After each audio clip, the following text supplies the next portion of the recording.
Bienvenidos a Rumbo Minero Central. El día de hoy los acompaña en la conducción Miguel Zavala junto con Karen Herrera. Karen, ¿cómo estás? Bienvenida. ¿Cómo estás, Miguel? Un gusto acompañarte. Karen, el día de hoy vamos a tocar un tema bastante importante y bueno, seguimos con ese tema, el tema de la minería ilegal, teniendo en cuenta pues que los últimos días han salido varios reportajes sobre interdicciones, ¿no? La destrucción de maquinaria ilegal, el tema de la depredación ambiental y también el tema de la corrupción, ¿no? Algo que preocupa porque han habido denuncias, sobre todo en Cajamarca, de corrupción de fiscales y policías que avisan, ¿no?, a los mineros ilegales cuando va a haber algún tipo de incursión contra la minería ilegal. Así es, lamentablemente fiscales, policías, militares que no están cumpliendo con su deber estarían colaborando con esta economía ilícita y ahora el desafío para el gobierno de la presidenta Keiko Fujimori va a ser erradicar a todos estos sujetos que a toda luz quieren perjudicar al Estado peruano y no quieren beneficiar a las personas, a las comunidades con el tema de la minería formal. Como ya lo sabemos, el beneficio que trae la minería formal y el cuidado al medio ambiente que también es tan importante. Es preocupante cómo estos últimos años, Karen, esta minería ilegal se ha extendido por todo el Perú, ¿no? Si bien antes estaba enfocada en Madre de Dios, en Puno, luego se trasladó a Patás, pero ahora está en Cajamarca, en Pucallpa, en Amazonas, o sea, en diferentes partes del país, que en realidad pues preocupa porque ya no solamente es un tema de una cierta región, sino que debe preocuparnos a todos los peruanos porque es parte ya también de nuestra seguridad nacional. Para hablar de ese tema importante hemos convocado a Ricardo Valdés, ex viceministro del Interior, con quien vamos a tratar el tema minería ilegal y corrupción, una alianza que debilita al Estado. También va a estar con nosotros Ángel Delgado, analista político, para hablar de cómo se tiene que destrabar las inversiones y también la lucha contra la minería ilegal, la agenda pendiente que está para el nuevo gobierno de Keiko Fujimori y también cómo van a actuar todos sus ministros que están al frente de cada sector. Esto y más en el programa de hoy. Así es, Karen, pero antes de ir con estas entrevistas, quiero dejarlos con un informe preparado por el equipo de prensa de Rumbo Minero. Adelante. La minería ilegal se consolida como una de las principales amenazas para la seguridad y la inversión minera en el Perú. Solo en 2025 habría movilizado cerca de 12.000 millones de dólares, equivalente al 2,7% del PBI, mientras su presencia continúa expandiéndose en distintas regiones. En Cajamarca, autoridades han identificado focos de minería ilegal en El Tingo, Sinchao, Chugur, Hualgayoc, San Ignacio y otras zonas. Además, se denuncia que funcionarios y autoridades estarían alertando sobre operativos de interdicción, facilitando la fuga de mineros ilegales. El problema también alcanza al sistema de justicia. En Madre de Dios, un fiscal investigado por presuntos vínculos con una organización dedicada a la minería ilegal recibió 16 meses de prisión preventiva. Las investigaciones incluyen presuntos delitos de banda criminal, encubrimiento y tráfico ilícito de insumos químicos. Frente a este escenario, especialistas plantean fortalecer la fiscalización, combatir la corrupción y reformar el proceso de formalización para recuperar el control territorial y proteger la minería formal. Bien, como lo habíamos anunciado, ya se encuentra con nosotros Ricardo Valdés, ex viceministro del Interior.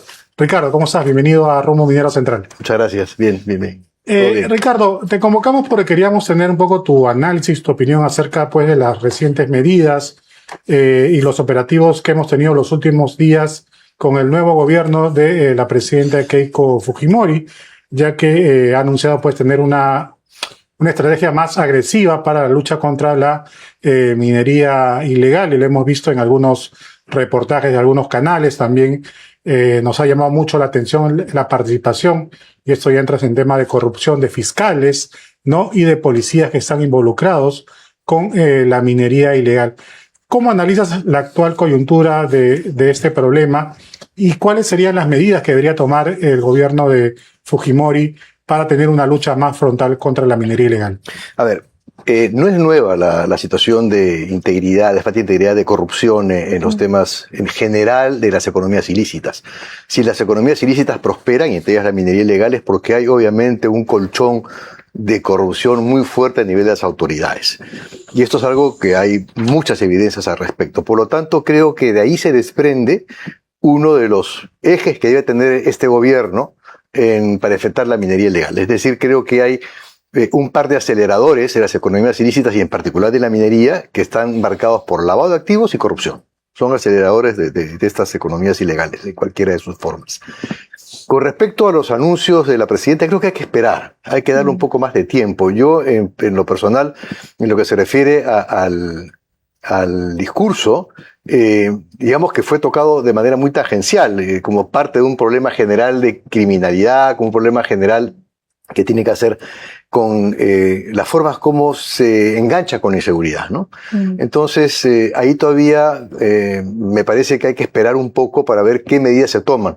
Yo estoy realmente muy curioso por saber qué va a decir el ministro de Energía y Minas con respecto al Reinfo, ¿no? Con respecto a... Porque para poder sustituir el Reinfo se requiere una ley por lo menos de minería artesanal, de pequeña minería, etcétera. Eso es que se quedó un poco en el tintero en años pasados. ¿La ley MAPE podría reemplazarla o crees que todavía hay cosas que hay que reformular?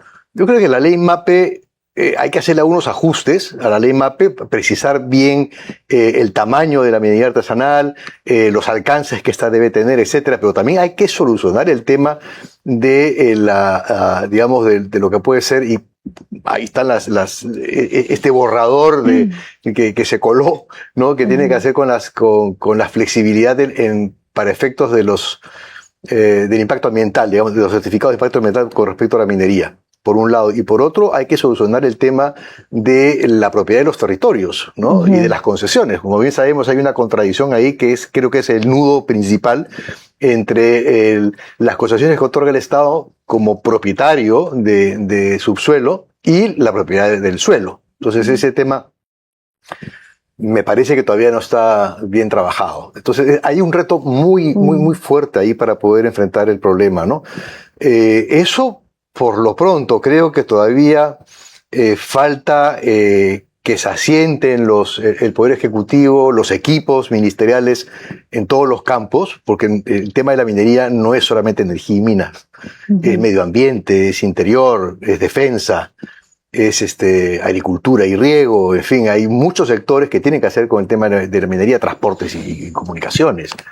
Es un tema que debe manejarse de manera integral, ¿no? No solamente bajo un enfoque securitista. Y creo que ahí habría un error si lo vemos como un tema exclusivamente de seguridad. Ahí sería un error. Digamos, el gobierno de Keiko Fujimori está contra el reloj, contra el tiempo, porque son problemas graves que generan un impacto económico a gran escala en nuestro país y además ponen en peligro la vida de las personas, porque sabemos que está ligada la minería ilegal al crimen organizado y otros delitos. Si hablamos específicamente del nuevo sistema bicameral, hemos regresado después de varios años, vamos a tener que esperar a ver cómo se mueven, digamos, las fichas en el Congreso a favor o en contra de la ley MAPE, si es que se va a extender el Reinfo, que ya vence ahora en diciembre. Mientras tanto, el gobierno de Keiko Fujimori tiene que dar ya señales de lo que ella anunciaba, el shock desregulatorio. Es, digamos, un trabajo bastante complejo y concatenado. Una cosa tiene que ir acompañada de la otra. Y lo que nos preocupa es que si es que en el Congreso se colocan un stand-by o se paralizan discusiones, el gobierno no va a poder hacer lo que tiene que hacer para recuperar el control del Estado en esos territorios que han sido tomados por la economía ilícita. Y lo otro es que las expectativas que existe en general, hay que verlo también políticamente. O sea, Keiko Fujimori es el producto de un país dividido en términos electorales, ¿no? Y por lo tanto, las expectativas con las que llega para enfrentar los temas de orden y seguridad son enormes. Son gigantes. Entonces, si es que, y al ser tan altas las expectativas, cualquier paso en falso va a hacer que tenga un problema político muy serio. No solamente es un tema de asociado a la minería con la criminalidad, sino que también hay otro lado de la minería no formal, que tiene que hacer como el recurso económico de muchas familias, y no solamente familias ligadas a la minería, sino a todo el proceso productivo de la minería, que tiene que hacer con esta minería no formal, donde se conjugan la informal, la artesanal, con la estrictamente ilegal. Entonces, Ese es un aspecto que tampoco se puede descuidar. ¿Qué vamos a hacer, por ejemplo, con todas estas familias? Hablamos de más o menos, no sé, entre 500.000 y 1 millón de personas que están asociadas a esta actividad. No es un problema solamente regulatorio, es también un fenómeno social y un problema económico. Entonces, hay que hilar muy fino, porque no se puede enfrentar, insisto, esto solamente como un problema de seguridad. Es un problema social, es un tema, en algún momento lo conversamos en una entrevista pasada, es algo así como el narcotráfico, ¿no? Como cómo se enfrentó el tema de los cocales. Y en algunas zonas funcionó, en otras no, pero sin duda, para poder sustituir cocales, tú necesitas desarrollo alternativo. Digamos, analógicamente, si yo quiero enfrentar la minería ilegal, donde hay muchas familias que dependen de ella, tengo que plantearme también un proyecto de desarrollo alternativo. Si vamos a la interoceánica, en Madre de Dios, y vemos la Pampa, lo conversamos también hace unos meses, yo les conté que estaba impresionado por la forma como había crecido la Pampa, y 3 colegios, hay clubes, es impresionante. 100 construcciones en marcha en el momento que yo pasé por ahí. Entonces digo, bueno, aquí hay un tema, ¿no? Porque esto ya va a ser bien difícil que lo podamos mover. Entonces hay que plantear una serie de otras alternativas, ¿no? Sí, incluso ya se había hablado de que se habían formado como una especie de cárteles, ¿no? Si tú nos has comentado, sí, de que prácticamente son como ciudades aisladas, ¿no? Con todos los lujos posibles. Con leyes propias, además. Exacto, porque mueven la cantidad de dinero que ya todos sabemos. El tema, Ricardo, pasa solamente por un tema policial, porque se habla de que el ejército no debería intervenir, solamente la policía en estas interdicciones o en la lucha contra la minería ilegal. También todavía no está tan claro, o qué tan difícil es identificar quiénes son los informales y quiénes son los ilegales, ¿no? O sea, se hablaba incluso de hacer una especie de censo, sí, ¿no? Para poder identificarlos, no sé en qué habrá quedado eso. Y también qué va a suceder con los 31.000 reinfos pendientes, ¿no? Teniendo en cuenta que el reinfo vence el 31 de diciembre.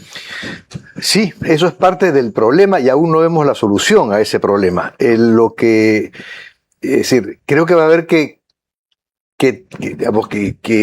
comer ese plato, ¿no? Pero por partes, porque hay unos elementos de ese menú que son muy indigestos. ¿Qué vemos con el tema de la minería actualmente? O sea, definitivamente, hablando ya de la presencia es un tema solamente policial, no es un tema solamente policial, no es un tema de las Fuerzas Armadas. El tema de la legalidad o la ilegalidad está claro, para mí está clarísimo. O sea, es ilegal hacer minería en cursos de agua, es ilegal hacer minería en concesiones de terceros. Ahí estamos claros, hay algunas variantes posiblemente, hay algunas excepciones, está el corredor de Madre de Dios, qué sé yo, pero está definido lo que es ilegal. Entonces yo no puedo meterme a hacer explotación minera en una concesión que no me pertenece. Bien, entonces por ahí yo creo que ya existe un rumbo. La discusión nuevamente está en que si son concesiones abandonadas, si cuánto tiempo tienen de entregadas, que no se están usando, que 30, 20 años, 15 años es demasiado. Son aspectos técnicos que tendrán que resolver los técnicos. Y una vez que traces la línea de lo ilegal con lo legal, entonces ahí ya es que tiene que actuarse en el aspecto de interdicción. Eso es un tema de la policía. Pero no solamente el tema de la policía, este aspecto específico de cómo yo saco del socavón a quien está ilegalmente metido ahí, sino yo cómo entiendo toda esta cadena de valor. Es decir, quién está dando el dinero, quién está transportando la maquinaria, quién está proveyendo el recurso humano, quién está alojando el combustible y el explosivo, ambas cosas, ¿no? El combustible es tremendamente importante en la minería aluvial, más importante tan importante como el explosivo en la minería de socavón, ¿bien? Entonces, hay que ver también las plantas de beneficio. Creo que hay un gran tema ahí, porque me parece que en la planta de beneficio está además la estructura de financiamiento. y luego toda la estructura de comercialización. Y eso me plantea, obviamente, un fenómeno que ya va más allá de la policía o de las Fuerzas Armadas. Las Fuerzas Armadas pueden tener un rol, creo que sí, es más, concretamente, por ejemplo, Marina de Guerra.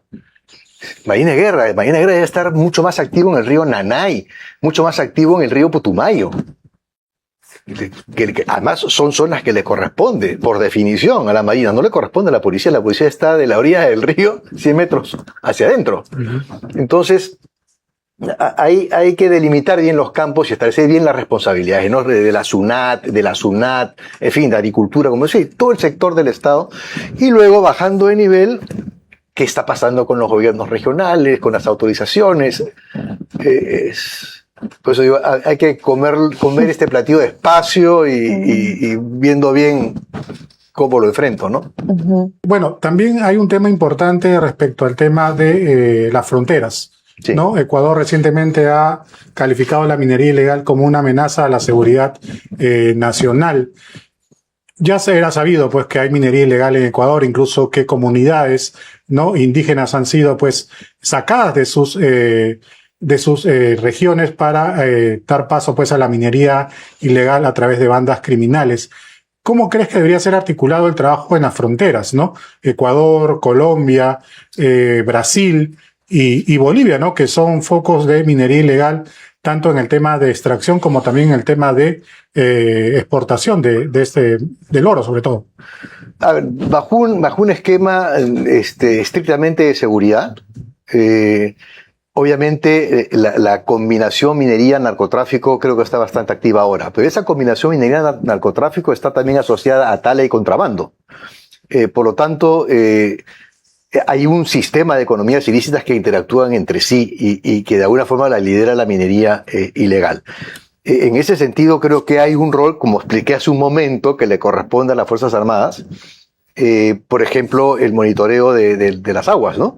Pero hay otro rol que le corresponde específicamente a la Policía Nacional en todo el proceso de investigación, como al resto de estructura del Estado, para ver cómo yo enfrento esta cadena de valor. Sí, creo que hay necesidad de articular más con los países vecinos, porque comunidades indígenas desplazadas por la minería, no solamente en Ecuador. Aquí está la población aguajún desplazada, la Mashiguén en Madre de Dios también está desplazada, sus territorios han sido tomados. Hay muchos defensores ambientales indígenas nativos que han fallecido, no necesariamente en relación a la minería, pero sí a los vínculos con otras economías ilícitas. Entonces, hay ahí un aspecto que sin duda tiene que ser parte del análisis integral. Entonces, el capítulo de seguridad podríamos analizarlo para definir responsabilidades, pero luego tenemos los otros aspectos sobre qué hago con la población que está comprometida, cómo voy a enfrentar el fenómeno social que se me va a desprender de ahí. Y lo otro es que también no hay que descuidar el lado exterior, es decir, no solamente las fronteras. El oro sabemos que se va fuera del país, ¿no? Entonces ahí también hay un rol de Cancillería y un rol de comercio exterior, del Ministerio de Comercio Exterior. Por eso, insisto, hay que abrir un poco la mente y exigir que el Congreso de la República y el Ejecutivo lo miren de esa manera. Verlo solamente como un tema de seguridad sería un gran error y haría que estas expectativas, porque tendrías inmediatamente conflictos sociales, movilizaciones de la gente asociada a la minería y no estarías combatiendo el problema. Solo tenemos 30 segundos, Ricardo, hay una pregunta corta. ¿Se debe continuar con el tema del alto comisionado para el combate contra la minería ilegal o crees que esto debe desaparecer o reformularse? Yo creo que debe reformularse y más bien entrar a una estructura tipo, por ejemplo, con varios cambios, ¿no? Tipo a Devida, ¿no? Que tiene una estrategia en donde se combina interdicción, desarrollo alternativo, prevención, etcétera, ¿no? Perfecto. Ricardo, muchísimas gracias por estar en Rumbo Minero Central y esperamos tenerte en una nueva oportunidad porque definitivamente tenemos para rato para hablar sobre este tema. Se pasa rápido el tiempo. Así es. Estuvo con nosotros Ricardo Valdés, ex viceministro del Interior.